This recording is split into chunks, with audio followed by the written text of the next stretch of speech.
Okay, just imagine this for a second. Dozens of humanoid robots on live television performing drunken fist martial arts.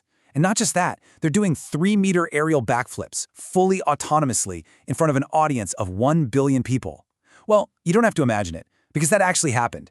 And it signals a massive, massive shift in the world of AI that I think most of us are completely missing. So the first question everyone asks is, how did they do that? But I think the right question is this. What if we've been looking in the completely wrong place?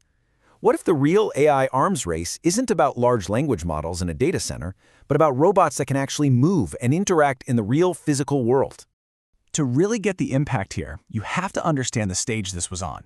This was not some tech demo in a quiet conference hall. This was China's Spring Festival Gala. It's the most watched television event on the entire planet. We're talking an audience of over 1 billion people. That's like taking the Super Bowl, the Oscars, and New Year's Eve, combining them and then multiplying it by 10. It's a huge deal. This quote, which went totally viral on Chinese social media, it just perfectly captures the shock. In 1 year. That's all it took. They went from a simple, almost funny little trick like twirling a handkerchief to a full-blown martial arts spectacle. That speed of progress, that's the real story. So what did we actually see? Well, we saw Unitree's G1 robots performing this entire martial arts sequence. And they weren't just by themselves, they were right there alongside human children, wielding actual weapons, swords, poles, the whole 9 yards. We saw 3 backflips in a row on a single leg, parkour, and high-speed movement at 4 meters per second, which is the fastest ever recorded for a coordinated group of robots.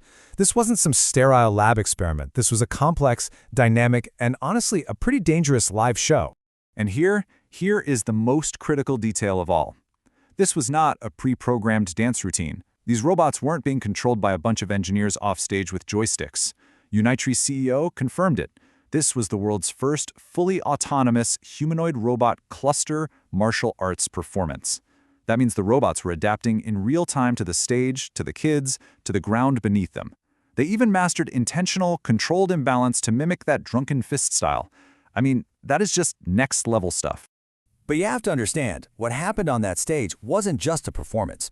It was a message, a very deliberate, very calculated statement about China's ambition both industrially and geopolitically. You see, for decades, Beijing has used the gala to signal its national priorities. When they want to tell the world, hey, we own this technology now, they put it on that stage. Well, robotics just got the spotlight. President Xi has personally met with the founders of 5 different robotic startups in just the last year. I mean, that's like a startup CEO getting a one-on-one in the Oval Office. It's a huge signal that this is a top national priority. And the results of that focus? Well, they're pretty stark. Last year, it's estimated that 90% of all humanoid robots shipped in the world were Chinese. That's not a small lead, that is a near monopoly. While Chinese firms shipped over 13,000 units, Tesla's Optimus program was still struggling to hit its production targets. It just highlights this massive gap in scale and execution. And hey, you don't have to take my word for it. Elon Musk, the guy behind America's biggest humanoid robot project, said this just last month. He basically admitted that the only real competition on the planet is coming out of China. So how are they pulling this off? Well, analysts are starting to call it the EVification of robotics. It is the exact same playbook China used to completely dominate the electric vehicle market. Step 1, industrialize production on a massive scale. Step 2, build out the entire supply chain right there at home. And step 3, use all that scale to just crush the costs, aiming for a price tag under $20,000 per robot. At that price, they become economically irresistible. Now, this whole aggressive strategy really matters because it's designed to push not just China, but the entire world toward this critical tipping point. It's a concept known as the AI cliff. The AI cliff is a really simple but powerful idea. It's this huge, sudden gap that just opens up between businesses that adopt AI and those that don't. And it's not a gradual slope, it's a cliff. Once a company really truly integrates AI into its core, its productivity doesn't just get a little better, it jumps exponentially, almost overnight, and it leaves competitors impossibly far behind. Now, this framework comes from Julia McCoy, the founder of First Movers. She's an entrepreneur who's made a career out of seeing these kinds of massive shifts coming. In fact, she sold her 100-person content agency a full 18 months before ChatGPT launched because she saw this exact disruption on the horizon. So here's how our framework breaks it down. At the foundation layer, you're using AI for simple stuff, automating routine tasks. Then at the strategic layer, you're using it for predictive analytics, adjusting your strategy. But the real jump, the cliff, that happens at the revolution layer. This is where you get full funnel autonomy, and that's what leads to these incredible 25x leaps in productivity. So, if you're faced with this cliff, how are you supposed to respond? Well, the answer isn't just about buying new technology. It's about a fundamental human skill, adaptability. And to make this really concrete, you just have to look at McCoy's own story. Recently, a severe health crisis left her bedridden. She couldn't create her usual video content, so she was forced to innovate on the fly. She created a realistic digital clone of herself to keep her company's presence alive. This wasn't some kind of gimmick. It was a solution born purely out of necessity. And the results were just staggering. The AI clone didn't just match her performance, it absolutely blew it away. It got a nearly 4 times higher view rate and pulled in 30,000 new subscribers in a single month. And at the same time, her video production time just collapsed from days down to a few hours. This is a perfect, real-world example of that 25x productivity leap we were just talking about.